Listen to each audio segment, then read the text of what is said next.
Estamos en la 135 Street en Broadway.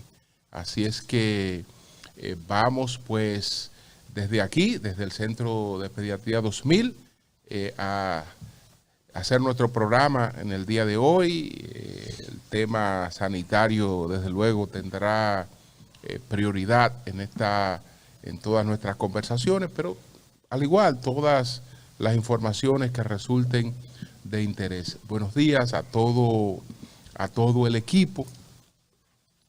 Desde hace por lo menos 2 o 3 semanas, pero mucho antes de que el gobierno definiera cuál era la prioridad, cuál era la principal preocupación de los dominicanos, veníamos insistiendo en que por más que se quisiera colocar cualquier otra situación en la agenda, la información, la noticia, lo que estaban recibiendo los dominicanos era el tema de la salsa de precios y que esa era su principal preocupación por encima de cualquier otra cosa que se colocara.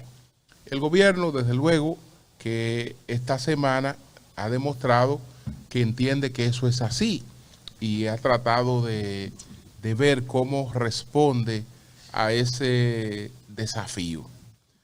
Comentamos la reunión del presidente Abinader con distintos sectores de la sociedad y el presidente Abinader entonces ha dado un plazo de 10 días para que se presente un plan para tratar de contrarrestar el tema de la inflación. Eso de el plazo no es más que un mecanismo de ganancia de tiempo, porque quien tiene que presentar las propuestas es el gobierno y quien tiene que actuar es el gobierno. No es malo que el gobierno escuche, no es malo que el gobierno escuche y sepa qué está pensando cada quien, pero el que tiene que actuar estableciendo cuál es la prioridad en estos momentos es el gobierno, y el establecimiento de prioridades no puede complacer a todos los sectores. En esa mesa hubo propuestas que cuando se presentan parecen propuestas lindas, parecen propuestas que tienen sentido. Por ejemplo, cuando Manuel Corripio dice que el subsidio no debe estar dirigido al producto, sino a la persona. Bueno, consumo. Quien escucha eso le hace sentido. Y dice, bueno, pero este hombre está hablando de una cosa importante que tiene que ser así. Bueno, el que traduce eso exactamente en lo que él está planteando, sabe que el gobierno tiene que tener una prioridad en estos momentos y no es la que está señalando Manuel Corripio. La prioridad del gobierno no puede ser la que Manuel Corripio está señalando con ese planteamiento. La prioridad del gobierno tiene que ser, desde luego, el consumidor en primer lugar, pero el consumidor y en segundo lugar está el productor dominicano, porque los productores dominicanos también son los empleos dominicanos. Sí. De manera que si alguien piensa que no se debe auxiliar a los productores para que la gente tenga en sus manos recursos que pueda dedicarlo a la compra de importaciones sin importar lo que pase con los productores locales, no le está hablando al gobierno de una política que es la que el gobierno debe asumir. Entonces, lo que se está planteando en ese caso es eso. Ahora, el gobierno tiene que establecer su prioridad. ¿Qué otras preocupaciones, además de, pues, se evidencian en lo que tenemos por delante?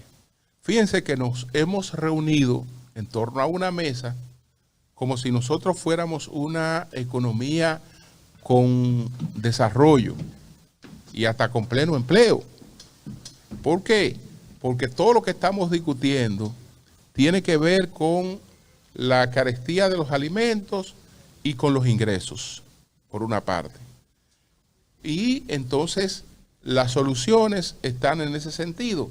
Tenemos que mejorar los ingresos de los asalariados para hacerle frente a esta situación o subsidiar a los asalariados. Sin embargo, hay una realidad de la economía que está fuera de ese debate, que es la economía que no tiene salario, que es una gran parte de la economía, o que en la economía informal está sometido a un mini salario, a un ingreso que no le da capacidad para cubrir las cosas elementales. Entonces, aquí no ha habido otra fórmula desde hace tiempo que la fórmula que está sugiriendo Leonel Fernández, que está hablando de eso, porque Leonel Fernández sí está hablando claro del asunto, en el sentido de que él dice, hay que tocar el tema salarial, pero hay que rehabilitar los programas sociales. Hay que rehabilitar los programas sociales para tratar de llevarle comida a la gente que no puede comprar la comida.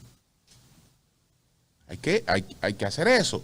Sé que el gobierno llegó con una visión crítica, intentó sustituir eso, pero después no le dio continuidad a la sustitución de ese mecanismo.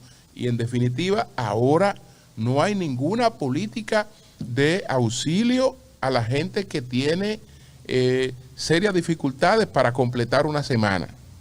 Y ni se hable ni siquiera de completar un mes. Entre las respuestas que el gobierno tiene que dar, una de esas respuestas tiene que ser con hacer llegar alimentos a las personas que no pueden comprar esos alimentos, que son muchos. Que son muchos. Entonces, vamos a tener la esperanza de que el gobierno que hizo esta mesa, que puede tener un impacto mediático, sabe que la solución no está en esa mesa es de escuchar. Me imagino que el gobierno tendrá 2 o 3 manejadores de políticas públicas que entonces estarán elaborando la propuesta y el plan que el presidente va a ejecutar en lo inmediato, que no debió esperarse que este problema llegara hasta donde ha llegado sin haber presentado soluciones, porque lo que estamos viviendo no ha sorprendido a nadie, no puede haber sorprendido a nadie. Era claro que iba a haber un tema inflacionario,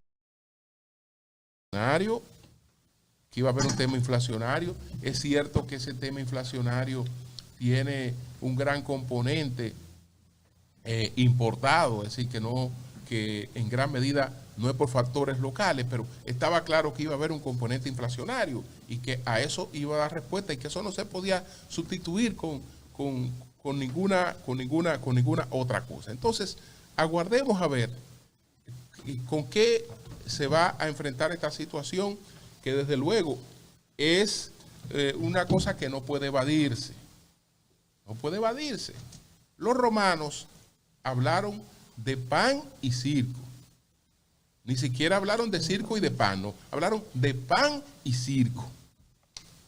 Entonces, en una circunstancia en la que el pan, y cuando hablo del pan, hablo de los alimentos, no solo estoy hablando del pan por la harina, no. Y cuando hablo del pan, hablo de los alimentos. En una circunstancia en la que el pan está bastante precarizado, pues el circo vale de poco.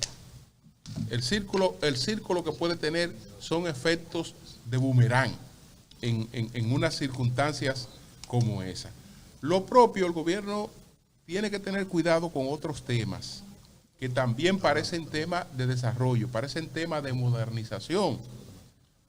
Ayer el consultor jurídico presentó una propuesta para la transformación del DNI en una Dirección Nacional de Inteligencia.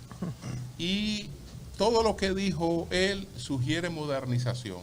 Si lo vemos desde ese punto de vista, de lo que está planteando, es una cosa que sería solo para uno sentarse a aplaudirla. Qué bueno que el gobierno está tratando de modernizar el tema de la inteligencia.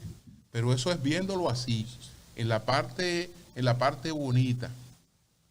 Esto tiene un componente que no es tan bonito y que es conflictivo y que se suma ya a otras situaciones que han deteriorado la relación del propio presidente con los militares. Y este tema, pues, viene sobre esa herida. ¿Cuál es la pretensión en esta modernización? Dirección Nacional de Inteligencia. No suprime las instancias de inteligencia que tienen cada una de los cuerpos armados. Vamos a ver, por ejemplo, cuáles son esas instancias. Por ejemplo, está el J2. Esa es la inteligencia del Ministerio de Defensa. Está el G2. Esa es la inteligencia del Ejército. Está el M2. Esa es la inteligencia armada. Está el A2, que es la inteligencia de la Fuerza Aérea. Y está el DINTEL, que es la inteligencia de la policía. Están estas agencias de inteligencia de cada uno de esos cuerpos. Esas agencias van a continuar operando, pero estarán en un organigrama en la que están suscritas, están comandadas por la Dirección Nacional de Inteligencia. Es decir, que en lo adelante yo tengo un mecanismo, una agencia de inteligencia de la Fuerza Aérea, y esa agencia de inteligencia pues tiene una comunicación, tiene un mando civil, que está por encima de la estructura militar a la que corresponde.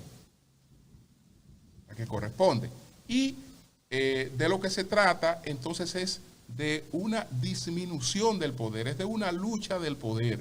Estamos diciendo, bueno, hay que reducir las esferas de influencia de los militares. Y hay que, fíjense que el mensaje que el presidente mandó del principio, bueno, vamos a subir al DNI, supuestamente vamos a tener una operativa totalmente distinta frente a las cosas. Esas son todas las ilusiones que marcan los inicios de un gobierno. Después que las cosas se van complicando, entonces los criterios pudieran ser otros. Pero ahí es un tema de ver si el momento es lo oportuno para las fricciones que esto viene a crear en otro sentido, que no es solamente la poesía de la modernización, de los cambios que estamos, no. Por debajo de eso hay una lucha silenciosa de poder y de manejo de espacios que tiene sus repercusiones. Pero bueno, señores, nosotros continuamos aquí. Buenos días, doña Consuelo. Vamos a continuar ahora con algunos comentarios y después, entonces, estaremos como todos estos días conversando con líderes de nuestra comunidad y muy pendiente a los acontecimientos desde allá, como ese palo de ayer, que fue esta conversación con la magistrada Rosalba Ramos, que prácticamente toda la prensa después reprodujo en nuestro país.